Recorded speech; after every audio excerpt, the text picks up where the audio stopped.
one of the benefits that you get of working a long time in the field, such as computational science, is the realization that you have to be organized. Um, I've taught a lot of young workers how to get started in their careers. And in my career, I didn't have a clue as to the importance of organization. I'm talking about digital organization. I'm talking about how do you manage your files? How do you organize your information? How do you handle your data sets? What type of standards do you put in place? Now, you might work at a place that has some sort of system for filing project information. When I worked at Jacobs Engineering, for example, every project had a project ID, and then within those project IDs, there were separate folders for things like PowerPoint presentations, for models, for graphical output, for AutoCAD files, different things like that. But that's in the context of a project where everybody's contributing. What I'm talking about today is how do you manage your digital data on your computer, and what are some of the strategies I've learned to adopt that make it very easy. These strategies makes it very easy for me to find information when I need to recover it, to use it, to know where to go to get it in the case of many months going by and I have to return to a project. So let's take a look at that real quick. This is only a suggestion. My system might work for you, might not, but at least it's going to get into your mind the need for a methodology for doing this. So if we look at my directories here, I have an SSD card, which is a C drive, which principally just holds software. And I never store project data on that drive, never. It's just not a good idea, because if you do that, you start filling up that drive, and you can see I don't have much left here. I only have 50 gigabytes out of a half a terabyte left. So I have this working room, which is needed for temporary files and other things. So don't store project data on your C drive. But my principal data drives are the D drive and the E drive, and you can see that the D drive still has working space and the E drive is nearly filled up. The E drive is a 3 terabyte drive and it's nearly filled up, and I have to work on cleaning that up. That's why it's in red. And the D drive is getting close to capacity, so I need to work on making space there. So if we combine these two together, a 3 terabyte and a 2 terabyte, that's 5 terabytes of data. But that's because I work with very large data sets, and that's part of the need for this organizational system.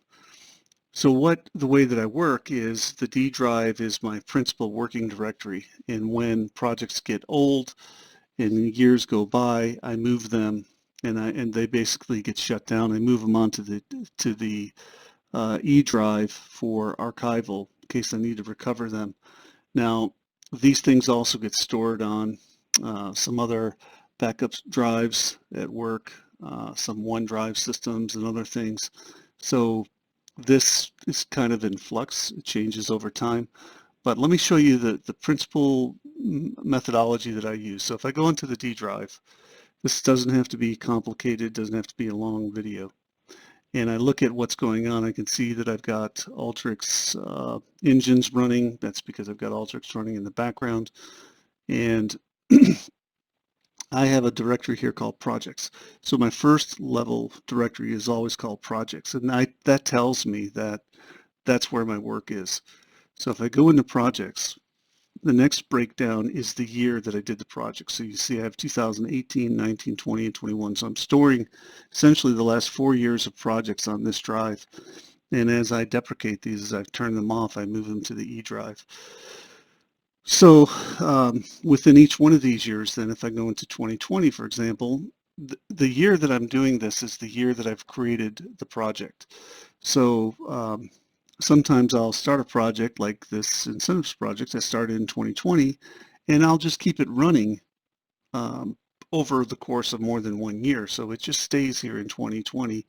I might add it to the 2021, or I might not. I might just leave it all here so it's all together. So if I go into incentives, I can see that I'm almost always going to have an Alteryx directory.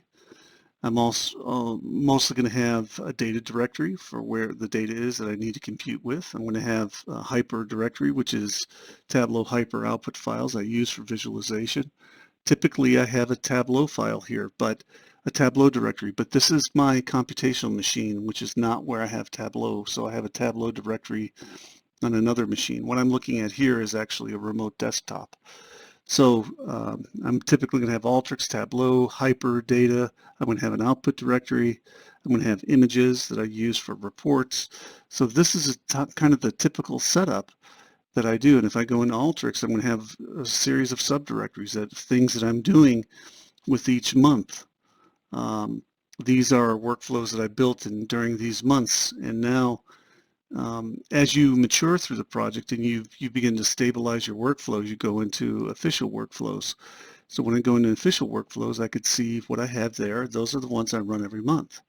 So sometimes you begin with testing and trying to get things worked out. And once you stabilize, then I go into official workflows. And that's sort of how I manage my Alteryx workflows. The other thing is when I'm looking at data within data directory, I create these monthly data files. So this is by month and by year for this particular project. And within each one of these, I'm going to have a series of files of computed data. And so if somebody says to me, I want to see data from whatever, June 2020, I can go in and I can pull those results pretty quick. As you look within this, you can see that each one of these is fairly big, 6.7 gigabytes, 4.6 gigabytes. There's a lot of output being created on a monthly basis for this particular project. So as I look then across different years, I go to 2021, I have a different set of projects. And as I go backwards in time, I take some of these and I'll move them off and move them over to the E drive, except that right now on my E drive, it's pretty full. So if I go to the E drive and go into projects, you'll see that I have some of the older years in there. So that's a strategy for managing your data. Come up with a system, stick with the system. The years fly by. If you don't do this, you're going to end up with a collection of files on your desktop. They're going to get lost. You're not going to know where they are. Don't use the desktop to store information. Don't be lazy. Take the time to create your data structure, your project structure that you can stick all your data in where it belongs. By being very meticulous and by being prepared and thinking in advance, you'll be able to find whatever you need. So if I'm interested in looking for presentations, I can go in here in my projects and I know that I have presentation directories. Now, the presentation directories may not be on this remote desktop. They may be on my local machine, but the same system's put into place on both. But if you're looking for something in particular, you could just do a search across that project directory and find what you're looking for. So let's just do, instead of doing that, let's just do hyperfiles because I know I have hyperfiles on this machine.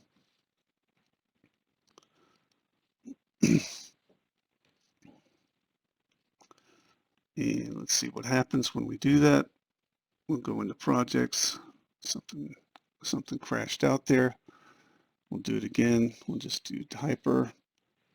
And this will return us a list of directories with projects that have hyper as their name. And I can see where I have my digital data stored for Tableau.